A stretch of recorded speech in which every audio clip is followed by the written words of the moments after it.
हर हर शंभु। ओम नमः शिवाय। आइए सुनते हैं सावन सोमवार व्रत कथा।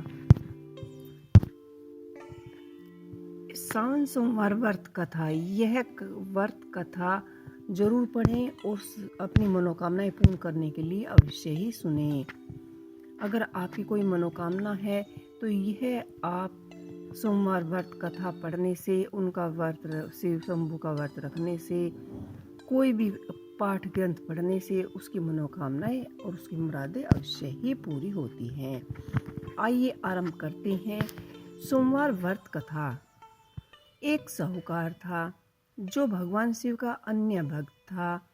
उसके पास धन धन्य किसी भी चीज की कमी नहीं थी, लेकिन उसकी कोई संतान नहीं थी और वह इसी कामना को लेकर रोज शिवजी के मंदिर में जाकर दीपक जलाता था।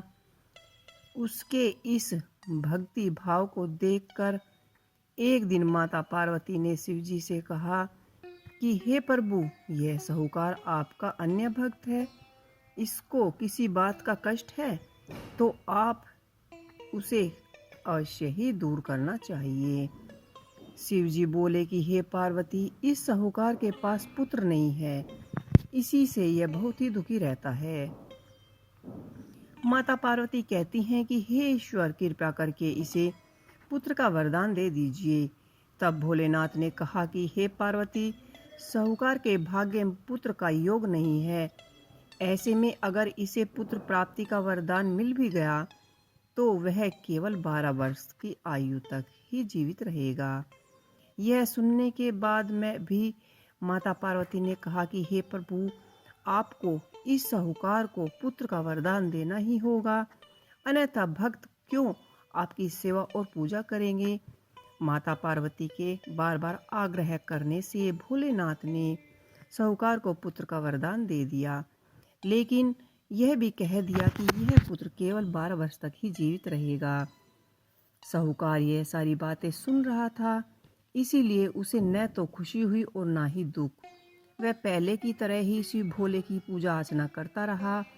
उधर सेठानी गर्भवती हुई और 9वें महीने में उसने सुंदर बालक को प्राप्त किया। परिवार में खूब हर्ष उल्लास मनाया गया, लेकिन साहूकार पहले की तरह ही रहा और उसने बालक को 12 वर्ष की आयु का जिक्र किसी को भी नहीं किया। जब बालक 11 वर्ष का हुआ तो उसने एक दिन साहूकार की सेठानी ने बालक के विवाह के लिए कहा, तो साहूकार ने कहा कि वह अभी बालक को पढ़ाने के लिए काशी जी भेजेगा। इसके बाद उसने बालक के मामा जी को बुलवाया और कहा कि इसे काशी जी पढ़ने के लिए ले जाओ और रास्ते में जिस भी स्थान पर रुकना, वहाँ यज्ञ करते हुए ब्राह्मणों को भोजन कराते हुए आगे बढ़ना। उन्होंने भी इसी तरह करते हुए जा रहे थे कि रास्ते में एक राजकुमारी का विवाह था। जिससे उसका विवाह होना था वह एक आँख का काना था। तो उसके पिता ने सोचा कि जब अति सुंदर साहूकार के बेटे को देखा तो उसके मन में आई कि क्यों न इसी से घोड़े पर बिठाकर शादी का सारा काम कर दिया जाए। तो उन्होंने मामा से बात की, मामा ने भी हाँ कर दी। इसके बाद साहूकार का बेटा विवाह की वेदी पर बैठा।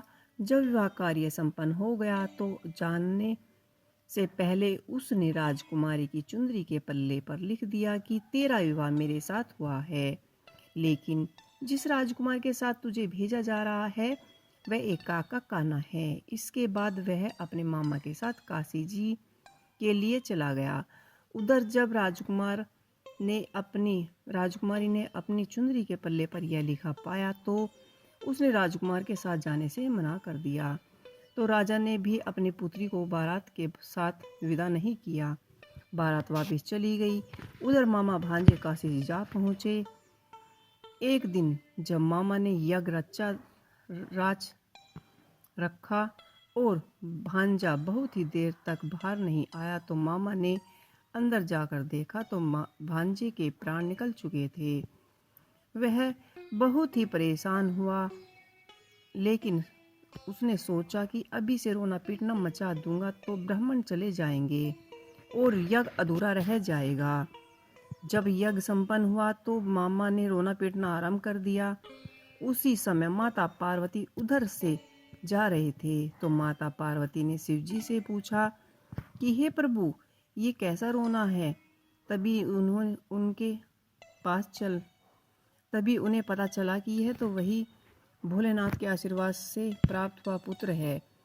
तब माता पार्वती ने कहा कि हे स्वामी, इससे जीवित कर दे, अन्यथा रोते रोते उसके माता पिता के प्राण निकल जाएंगे। तब भोलेनाथ ने कहा कि हे पार्वती, इसकी आयु इतनी ही थी, सो भोग चुका। लेकिन माँ के बार बार आग्रह करने पर भोलेनाथ ने उसे जीवित कर दिया। लड़का ओम नमः शिवाय करता हुआ उठ खड़ा हुआ। मामा भांजे दोनों ने ईश्वर को धन्यवाद दिया, अपने नगर की ओर लौटे। रास्ते में वही नगर पड़ा और राजकुमारी ने उसे पहचान लिया। तब राजा ने राजकुमारी को साहूकार के बेटे के साथ बहुत सारा धन देकर विदा किया। उधर साहूकार और उसकी पत्नी छत पर बैठे हुए थे। उन्होंने यह प्रण कर रखा था कि यदि उनका पुत्र सकुशल पूर्वक लौटेगा तो वह छत से कूदकर सकुशल न लौटा तो छत से कूदकर अपने प्राण त्याग देंगे। तभी उसके मामा ने आकर कहा कि साहूकार के बेटे और बहू के आने का समाचार सुनाया, लेकिन वे नहीं माने। तो मामा ने शपथ पूर्वक कहा।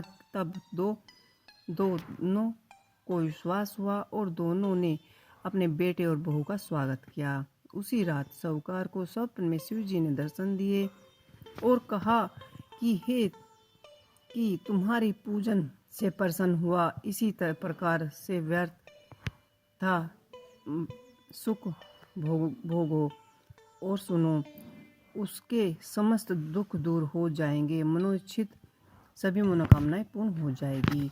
तो ये थी सावन सोमवार की व्रत कथा। आपको ये कैसी लगी मुझे कमेंट बॉक्स में लिख के अवश्य बताइएगा। ओम नमः शिवाय।